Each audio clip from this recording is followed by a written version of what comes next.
From behind the clouds, the sun had begun to rise to bless a picturesque village at the foothills of Mount Chongchongkanghilda.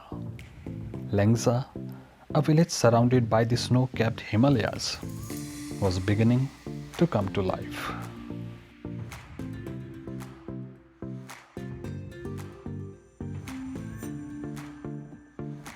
The view from Langza is at par with the view from Dhankar. If Dhankar is bad in beauty, then Langza is nature's nymph, the treasure trove of deathes.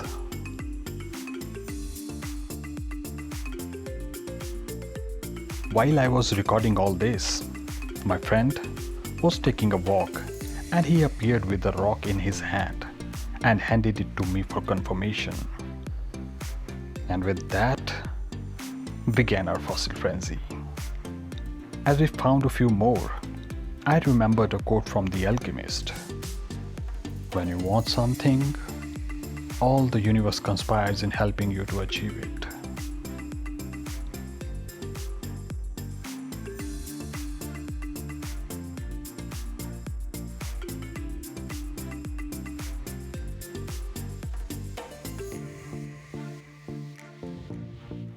I could have stayed longer at Langza to search for more fossils, but the journey was far from over.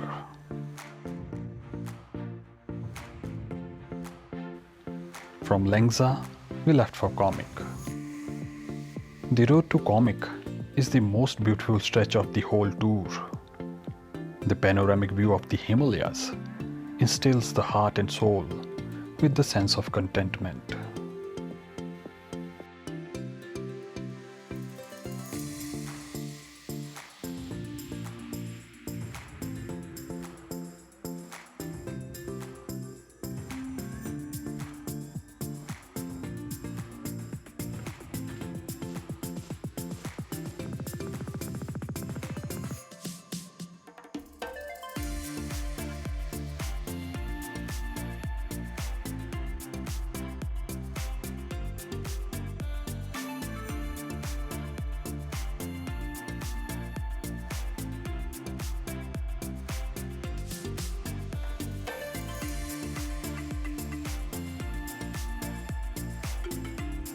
Komic is considered to be the highest village in the world, connected by a motorable road.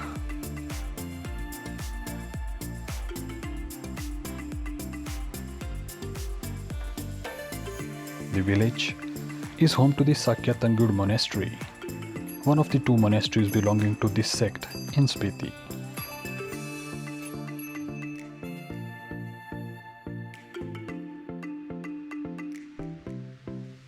The monastery houses several statues of Buddha, Padmasambhava, and other deities of the Buddhist pantheon. Other embellishments are common to every monastery of the region.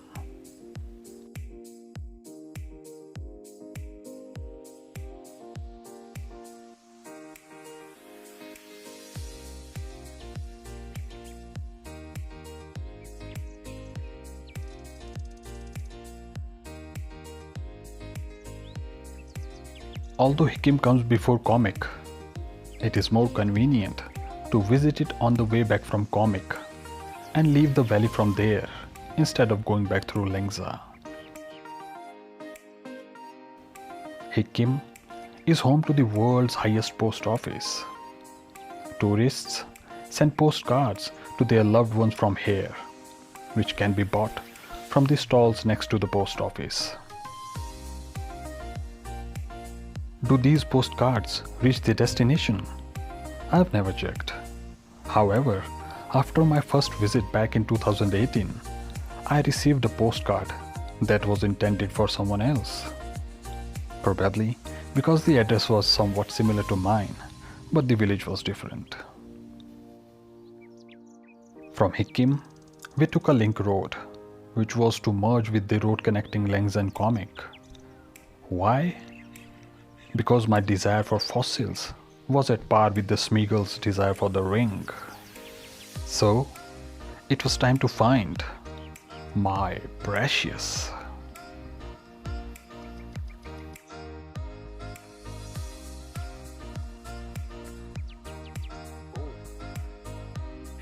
After a few easy pickings, we moved further, and soon another surprise was in front of us. A herd of buddle, called Nabo in Spiti dialect and commonly known as blue sheep, passed by us.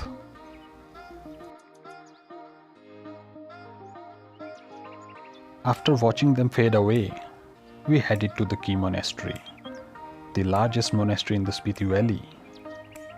About 12 kilometers from Kaza, Key provides a beautiful view of the valley and the villages of Rangrik, Kurik, Sumling and Murang.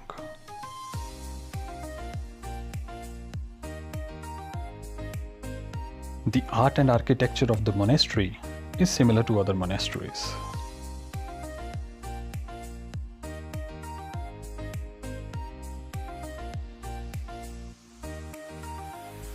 Take a short walk up the hill next to the monastery to get a heavenly view of the monastery and the valley.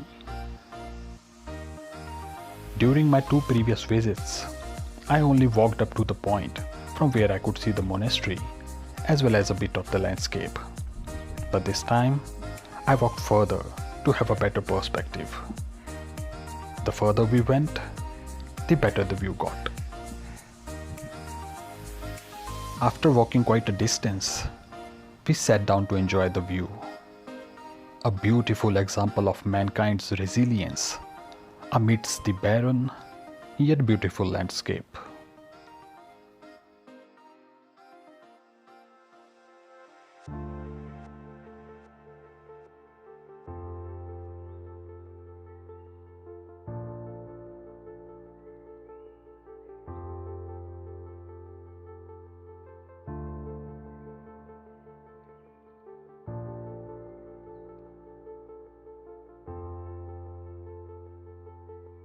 Kibber and Chicham were next. Kibber village is about 19 kilometers from Kaza. Known for its wildlife, Kibber is the base of the Kibber Wildlife Sanctuary and a base for treks to the high passes and peaks between Spiti and Ladakh.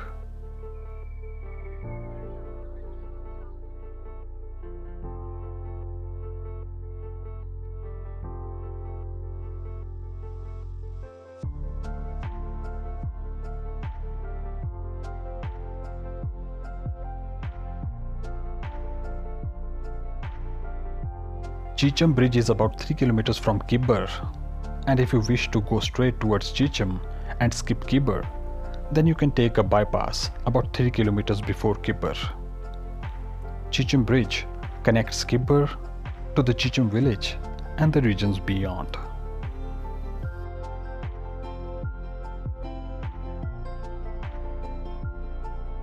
It has become a major tourist attraction because of the breathtaking view of the deep valley below.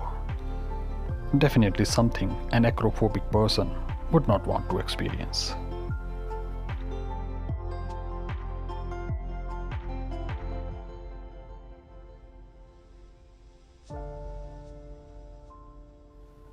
There are villages like Thinnam and Tashigong around Kibber to satisfy your hunger for nature. But this also means you'll have to head back to Kaza to refuel before heading to Chandratal. If you're planning to do so, better to carry extra fuel with you. I was planning to do the same as suggested by a friend, but I had to drop the idea as the friend accompanying me was not well equipped to withstand the cold night of Thinnam. So I decided to head towards Chandratal.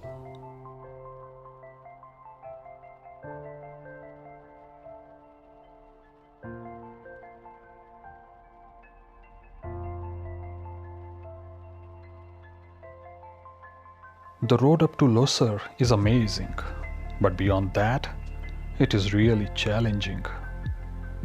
At a police checkpost in Losar, details about you and your itinerary are recorded.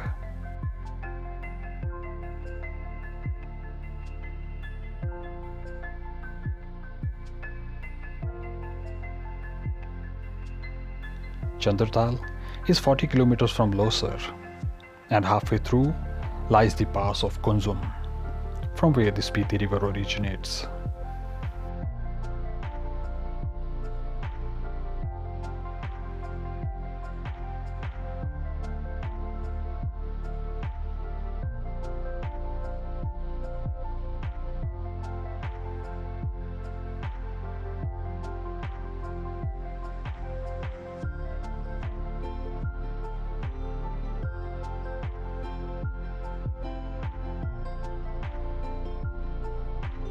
At the top of the pass are some stupas and temples dedicated to goddess Kunzum and Lord Gefang, the chief deity of Lahore.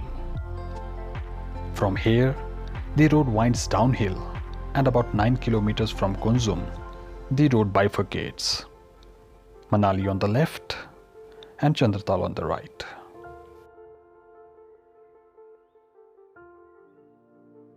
As we were approaching Chandratal, an oncoming taxi driver signaled me to stop and told me to be careful while crossing a brook just before the campsite. I parked the car at an open space near the brook and walked towards it to see the situation before attempting to cross it. The water level was higher than normal, and even off-road cars were finding it difficult to cross, so I dropped the plan.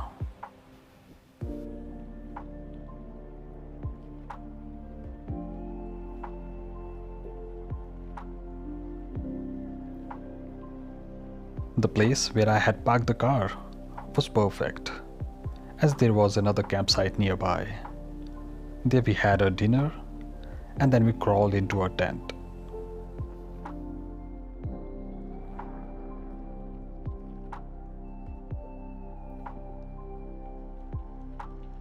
My friend soon fell asleep, and I waited for the night to get darker, as Chandratal is a paradise for stargazers. For a few hours, I enjoyed the view of the Milky Way embellished with the twinkling stars. And around 2:30 a.m., reluctantly, I went to sleep.